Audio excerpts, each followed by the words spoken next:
From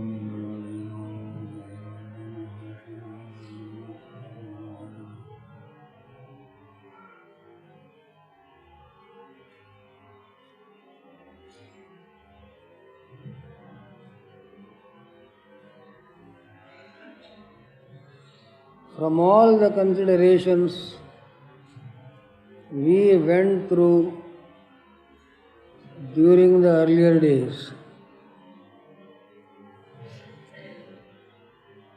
it would have been noticed that the adventure of spiritual life, yoga sadhana, is not anyone's individual affair. There is no such thing as I shall do sadhana, because sadhana is the very process of eliminating this I. So I cannot do sadhana. Further, the great relationships that our so-called personality has with all things in the world, as has been noticed by us earlier, prevents us from entertaining any such notion as that the achievement of yoga is the fulfillment of an individual purpose. It is not for my salvation, it is not for your salvation, because the my is only an adjective of I, and you is a correlative of the I. So when one thing goes, all the three go. Just as there is no such thing as my sadhana, there is no such thing also as my salvation. Because if you persist in your old habit of thinking that you are engaged in spiritual practice for your liberation, great problems will face you later on which are unsurmountable in nature. Because the age-old question will arise, harassing the minds of everyone: when I attain salvation, what happens to other people who have not attained salvation? If again you persist in your foolishness that the others are there and you are quite free in the highest heaven in the state of liberation, you will face another difficulty. That is to say, in your omniscience attained in salvation, you will behold outside you many bound souls who have not yet attained salvation.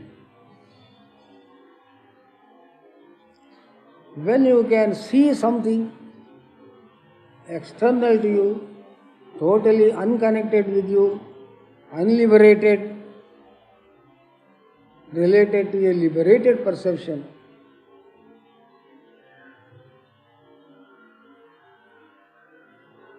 then that would not be salvation. Because already it has been pointed out that salvation is the attainment of the infinite, where one sees nothing else, hears nothing else, and visualizes nothing else. Yatra nanyat pashyati, nanyat shrunoti, nanyat vijanati, sabhu matadeva amritam. The immortal is sufficient to itself, and it does not require the perception of somebody else. But your omniscience in salvation would naturally present before you the whole world of unbound, unliberated souls, bound jivas. So your contradiction in your present worldly life will persist even in salvation. So it would be better not to attain salvation than be in the earth itself. If that is the predicament, you will find yourself in your moksha. These things are not simple things that you can just bypass. This confusion in your mind that will persist till the end of your achievement will block up your vision one day or the other, and you will be like Trishanku hanging between the earth and the heaven, neither here nor there, totally confused, neither in this world nor in any other place. Obstacles in meditation are supposed to be many. These obstacles do not come from anybody else. They come from your own misconceptions about your own self and your relationship to other people, your wrong notion of God, immortality and salvation. Discrimination, viveka, which is supposed to be a prerequisite quality on the practice of sadhana, clarifies this position, and it enables you to distinguish between what is proper and improper, what is right and what is not, what is real and what is unreal. Each one of you present here should deeply probe into your own heart. Raise this question to your own self. For whose sake am I doing spiritual practice? As mentioned, it cannot be for your own personal purpose. If not, then whose purpose?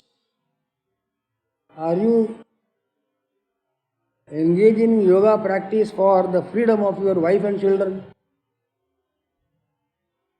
If not, is it only for yourself? If that is not the case, then whose is the salvation? Let each one privately answer this question to one's own self. Once again, I request you to remember what I have told you on earlier days. Many of the things might have passed beyond your mind now, because I do not know if any one of you is concentratedly listening to what is being said and taking down notes in your little diary of crucial points that have been raised and presented in a proper manner. Otherwise, if you just listen and bestow no attention and later on cannot remember, your sitting will be of little benefit. We are not crying hoarse here because we have no other work to do. It is the benefit of all people. And if it is merely a listening to a discourse and there is nothing more about it, then it would be a futile exercise on our part and your part also. But let it not be so. It is an energizing process, a vitalizing process, a soul-filling process, a refilling of ourselves, which is the process, and becoming something more than what we are, which is the process of spiritual practice. Every session should make you feel a little better than what you were previously. Not that you will be same person for all the days and you go back in the same way as you came. Same railway train to come and same railway train to go. And same person to come and same person to go. This is not the purpose of your coming here and attending to these lessons. So be careful about this matter. Nothing can be so serious as your own freedom. If you are not sufficiently attentive to it, then to what else will you bestow your attention? Your freedom is the only thing that you are seeking in all the walks of life. Everywhere you have found some kind of limitation, bondage, and insufficiency that you want to be rid of. For that purpose, you have come to listen to certain methods of practice by which you will be able to free yourself from tangles of wrong associations with things in the world. With these clarifications in your mind, gird up your loins for the practice of meditation, which is final yoga. The essentials of the practice of meditation, their fundamentals, have already been mentioned earlier, and their foundation has already been laid. If this foundation has been strong, then it is easy to build the superstructure of the further stages of the yoga practice. I mentioned yesterday that in the beginning you relax yourself from all connections, social as well as psychological. Then regain yourself in a relaxed position and occupy any posture that is convenient to you. What is suitable to you as a posture is to be chosen each by oneself. One's method may not suit another's method, and so on. Sthira Sukham Asanam. Easy, comfortable, fixed posture is what is prescribed. It should be easy. Prayatna Shaithilya Ananta Samapatibhya. Liberation of personal tension of effort, relaxation of the tension of the muscles and the nerves, and an easy mental position is the beginning, the initial step of meditational techniques. On what do you meditate? Again, I dilate upon what I mentioned to you briefly earlier. That is the object of your meditation, which is the dearest, nearest, most beloved, incomparable in its beauty, magnificence.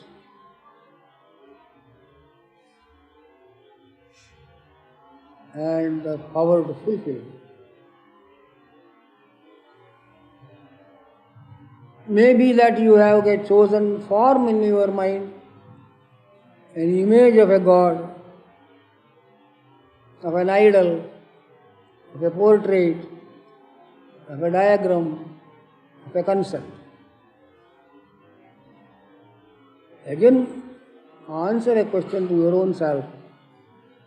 Is this diagram, this image, this lingam or idol or portrait my dearest object in the world? You will hesitate to say that this is the dearest. How can a portrait be the dearest object in the world? Not any kind of chosen object of this kind can finally be the dearest thing which you can hug forever and ever. Because you have got other dear things in the world. Who can say they are not there? Now, prepare yourself for another adventure. It is certainly true that this ideal that you have chosen, a form that you have selected for your meditation, is certainly the dearest. It cannot equal any other beauty or magnificence in the world because of one central fact. This particular ideal that you have chosen for your meditation is a passage to a widest expanse of infinite fulfillment. This personality or idealized individuality of the chosen object is a representation of infinite forces penetrating it, charging it, connecting it with all creation. If you tap one object to the deepest core of its being, you have topmost level of the universe has been tapped. The whole world will vibrate by the stroke that you have dealt on a little object of your meditation. The stroke is a mental stroke of tremendous attention and unsurpassed concentration, a bombardment that you are engaged in upon this object. Bombard it by repeated concentration and attention and prevent any kind of distraction by a repetition of the belief that this is all in all for me, because here is a door to the infinite resources of the cosmos. The door may not be the infinite, but it is a passage leading you to the richest treasure of cosmic attainment. Then all the dear things in the world will converge into that object. As the apex of a triangle, if it is invertedly positioned, expands its compass further and further as it advances towards its base. Likewise, imagine in your meditation that this object that you have chosen for your meditation is the apex of an inverted triangle.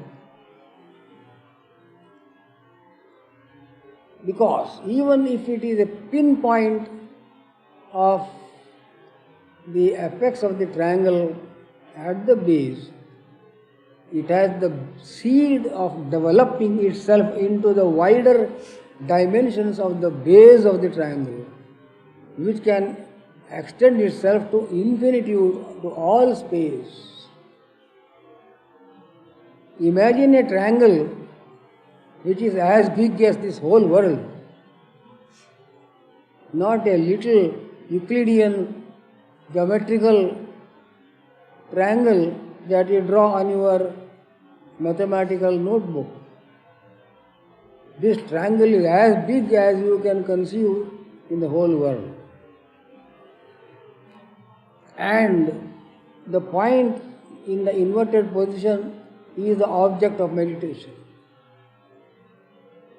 Proceed further for the sake of your satisfaction that the whole tree of the universe will rise up from this little seed of the apex of the inverted triangle. This will give you great joy.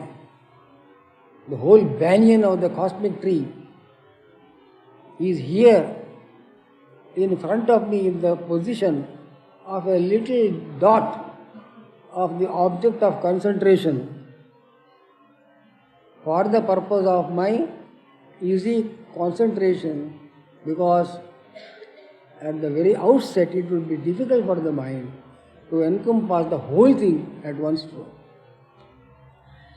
So the choosing of an idol is not a foolish thing. It is the touching of the cosmos at one point. All the points in the universe are everywhere. Therefore, this point that you have chosen for your meditation also is a representation of all the points that are everywhere in the world. So you have touched the whole creation by touching this little object of your meditation, even if it be a wooden idol, a stone image, or a triangle imaginarily placed before you by your mind, or anything for the matter of that, a portrait of a God himself, as you would like to have it. These detailed descriptions of what is going to happen to you at the beginning of your meditational process will raise your spirits at once. You will not sit for meditation with a brooding, despondent mood. Maybe or may not be. That question will not arise. It shall, it must, and it has to come. Because I have rightly chosen the method. I have understood the whole method of attuning my mind to my purpose. Thus, concentrate your mind on anything that you have chosen for your Ishta Devata. It is Ishta because you love it incomparably and infinitely. It is a Devata, a divinity, because it is the adored God before you. Why is it a God? Because it is a mini God who will manifest itself into the infinite God. It is a little incarnation of the Vishwarupa of the Almighty in the form of this little lingam, this picture, this portrait, this point on the wall, this rose flower, this candle flame, whatever it is. So anything in the world is good enough for the matter of that for meditation. If that is the place case of this matter, any place in the world also is good enough.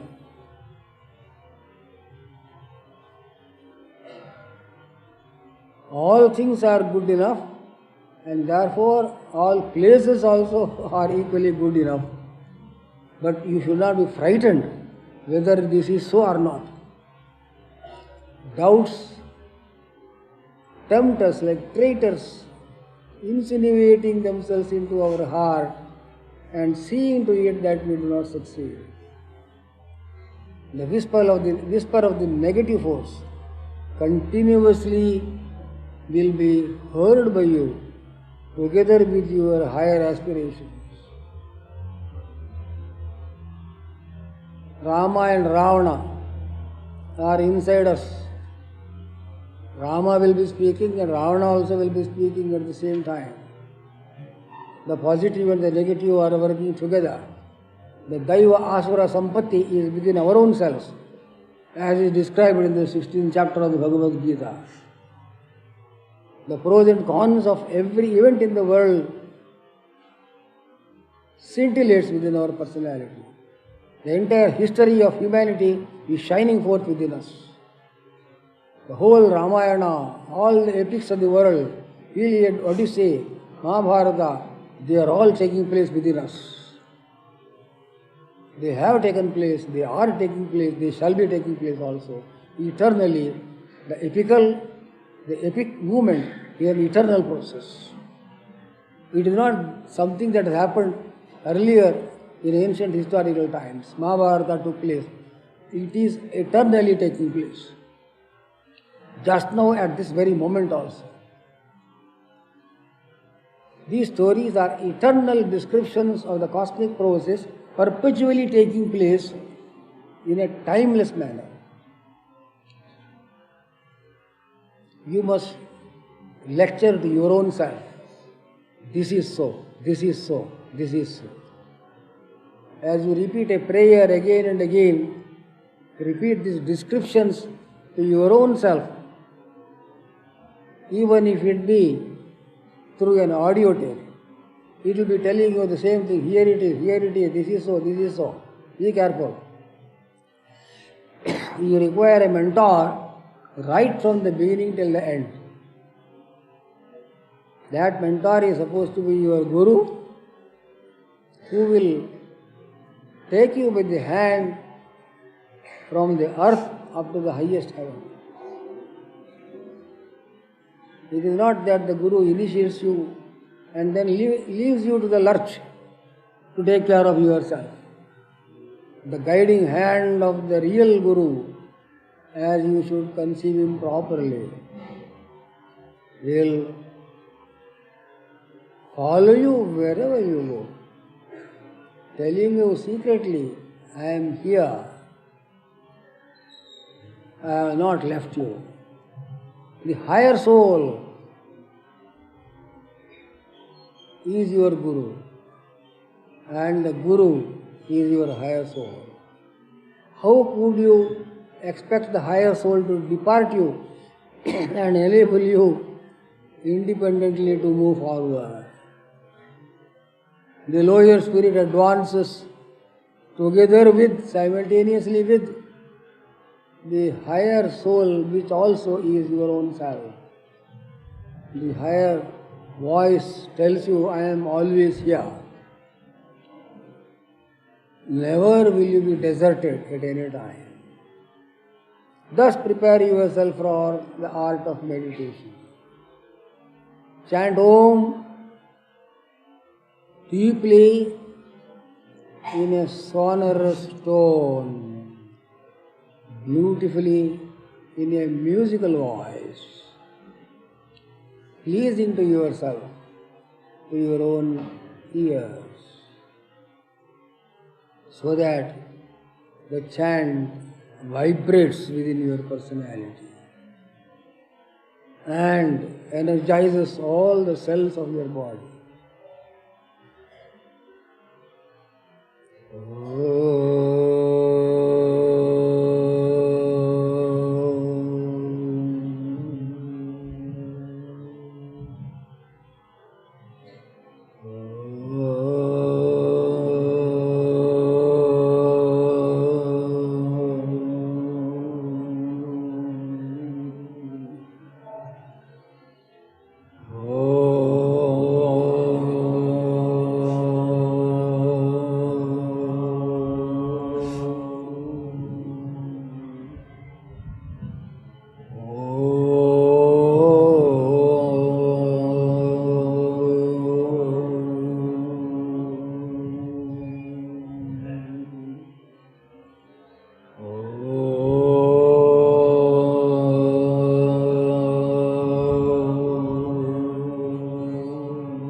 chant this Omkara, this mantra for 15 minutes continuously, beautifully, satisfactorily, musically, touching your heart. What do you feel at that time? The cosmos originated with a central point of vibration, as they call in Tantra Shastra a bindu, a point was this whole universe. Such a vast thing was only one mini atomic point before creation.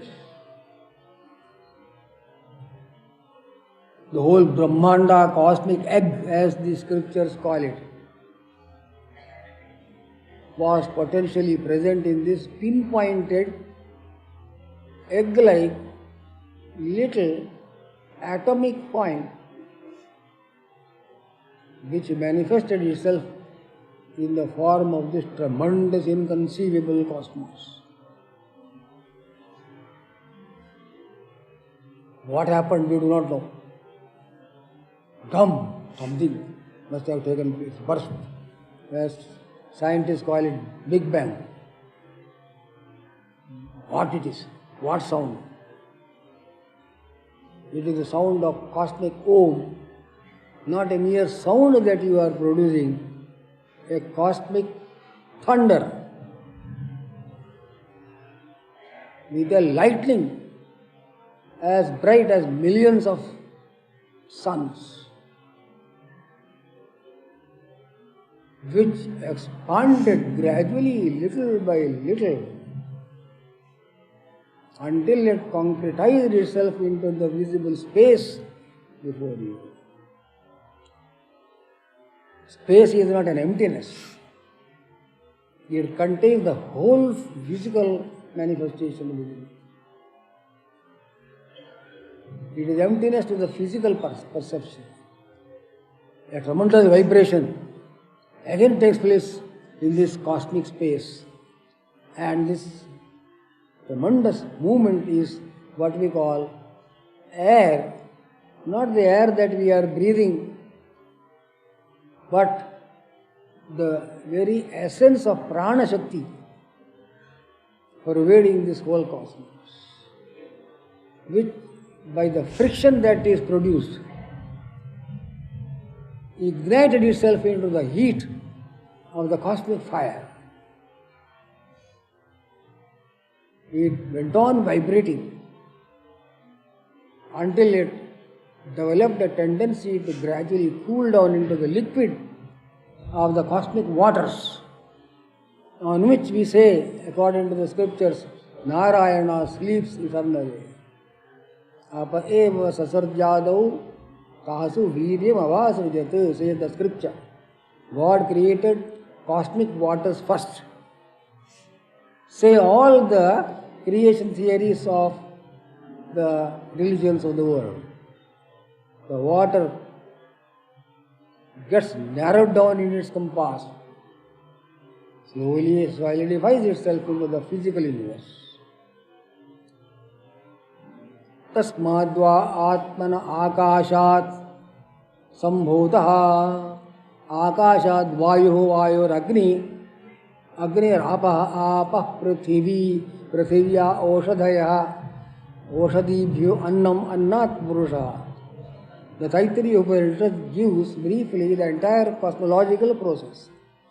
The universal being thundered into the spatial form of existence, and it slowly came down to the physical form of this world, from which manifested plantations, edibles, foodstuff, which formed the body of the human individual. Thus we are born as this person, that person in this world. This is real Omkara of which our chant is only a symbol. It only gives you a picture of what the original is like.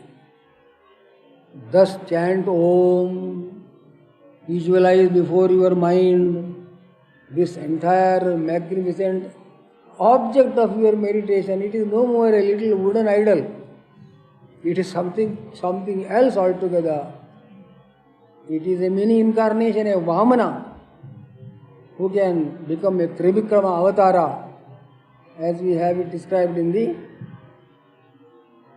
Srimad Bhagavata Mahapurana. Vamana was a little mini human form which was assumed by the Supreme Being himself for a definite purpose. When the time for it came, that mini individual certainly expanded itself to the cosmic individual, the Virat Purusha. These are some of the interesting things before you.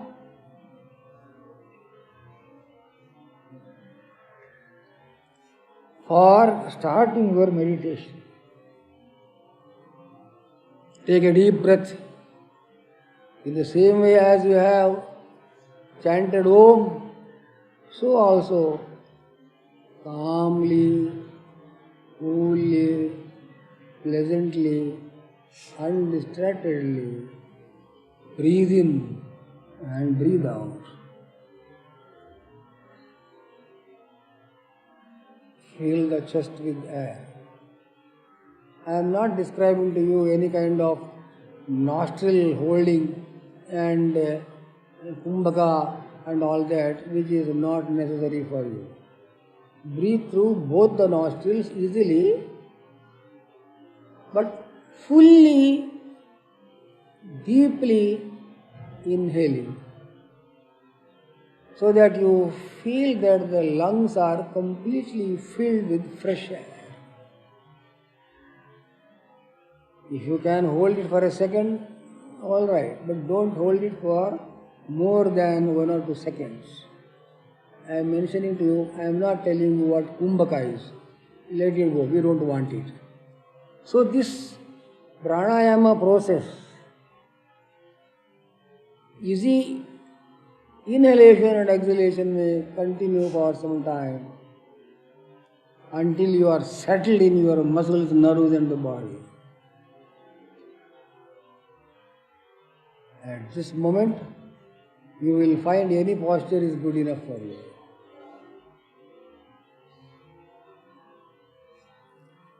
Then you have the stages described in the Yoga Shastras dealing with your sense organs, which present before you a picture of the world, even of God Himself, quite differently from what they really are. What is sense perception? What are the senses doing? And where are they? You may think that eyes which see, ears that hear, and so on are the sense organs. But they are only organs but not sensations. You may have sensations without which the organs will not get animated. A dead body also has these organs. It has eyes, ears and all that. But it has no sensation. So the eyes will be open, but there will be no seeing in a corpse. So the seer is not the physical eye, but a sensation of visualization, a form taken by the mind itself. What does the mind do in this condition? the one integrated mind that it really is, ramifies itself into 5 different rays as sunlight allowed to pass through the mouth of a pot with 5 apertures at the bottom will be seen to project itself in 5 different channels. But if the holes are fitted with certain lenses of different nature, different structure and color, etc., the same sun ray, the sunlight, which passes through the inwardness of the pot, will project itself through these 5 apertures in 5 different manners. These 5 different manners of the projection of a single integrated mental process, these manners are called the sensations. So we see color through one sense, sound through another, and so on and so forth. Actually, the basic substance of color and sound and touch and smell, etc., is one and the same. There are not 5 different things here inside us. They look like 5 different things because of the different lenses through which the single light passes. Thus they give a wrong picture of things. If these contorted light rays through the 5 apertures are allowed to project further upon things outside, the seer inside, which is the mind, will see the world of 5-fold perception in a totally different manner than what the world is really. This is what has happened to us. We cannot see things as they really are. We see, we hear, we touch and so on through the senses which are already conditioned by the structure or the avenues of perception, of sensations. We have to practice a process called pratyahara.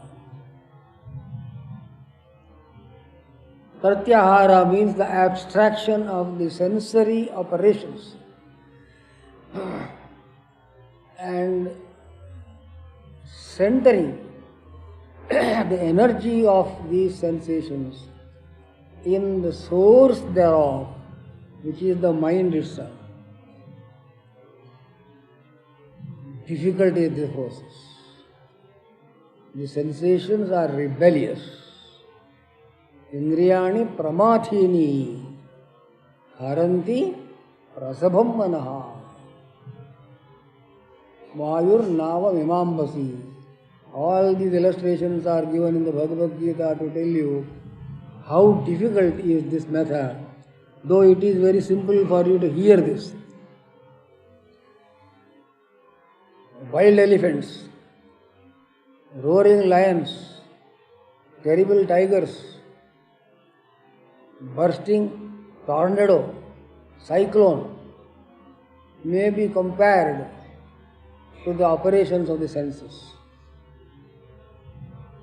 Apyabdhi panan mahataha sumer unmulanaadapi api vanyashanat sadho vishamas chitta nigraha. This is the instruction of Vasishtha to Sri Rama in the Yoga Vasishtha. You can drink the whole ocean. You can shake the root of the Meru mountain. You can drink fire. But you cannot control the mind. Chanchalam Manah Krishna, Pramathi, Balava Dridham, Tasyaham Nigraham Manye, Vayoriva, Sidushkara. Like binding air in a little bag is your attempt to control the sense organ. Sensations are nothing but desires.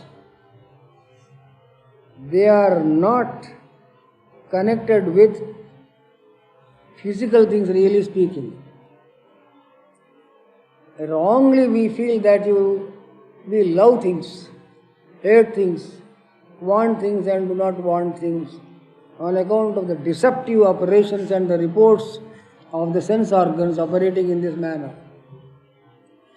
Wild dogs are these sensations. They bark and may attack you also.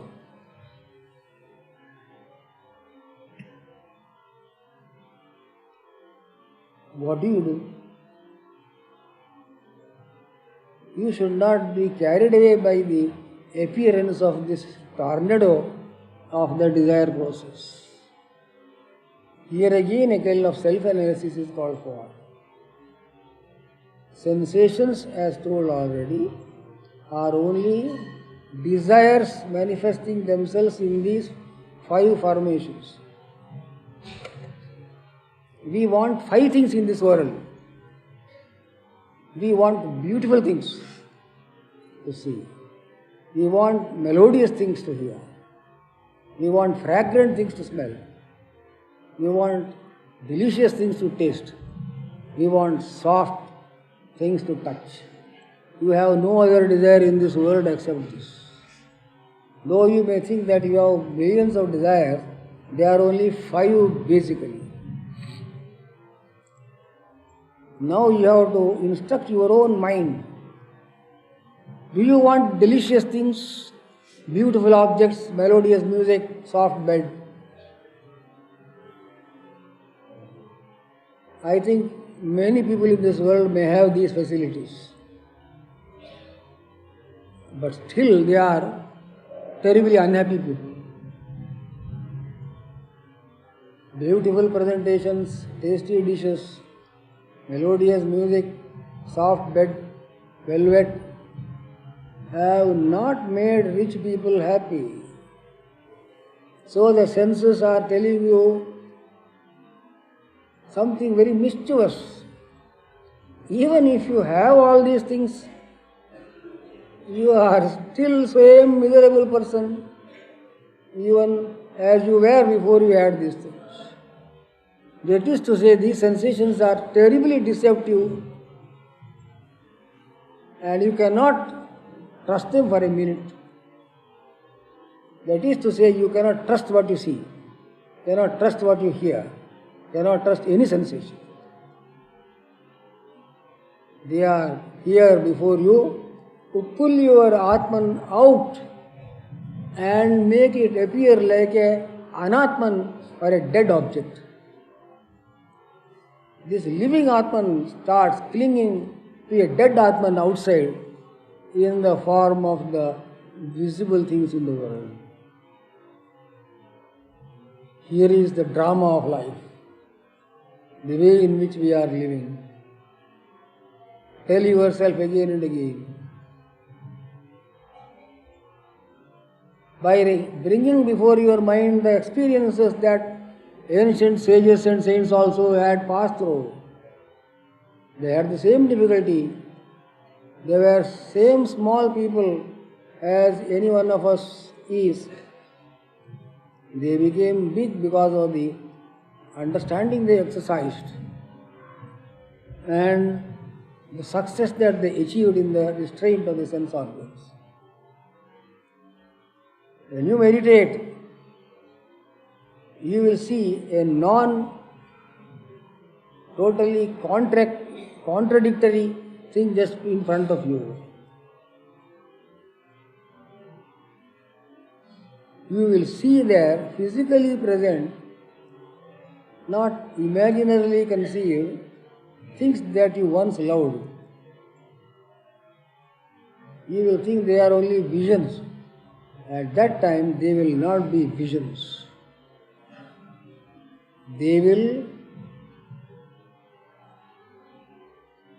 materialize themselves into the form that you liked and loved once upon a time. And the same person will be there in front of you, same treasure placed before you. Here it is. You have left all of us and come. Here we are. Don't say they are illusory visions. They are concrete forms of your own unfulfilled desires. When Buddha was in deep meditation, he saw his wife in front of him, sitting with the little child. He could not say that it was an illusory mental conception, because she was speaking. My dear Lord, I am here. You have left me and come. Here is your child. Don't you have pity? Why are you torturing yourself? See this beautiful child. Am I not your beloved? Have you no compassion? Please, please, please, listen. Buddha, he said, how this lady has come here?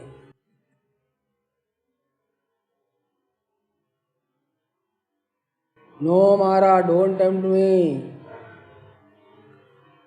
He told himself, I know very well what this presentation is. It is my own earlier pressure of sense life that has condensed itself into the very desirable object which I loved once upon a time. Break to pieces. Shatter yourself. Oh beauties, he told himself, and regained his personality.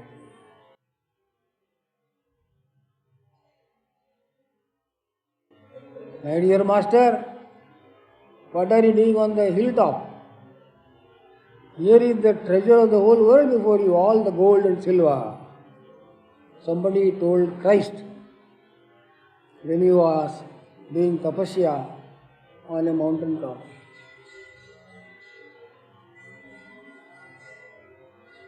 There were desert fathers,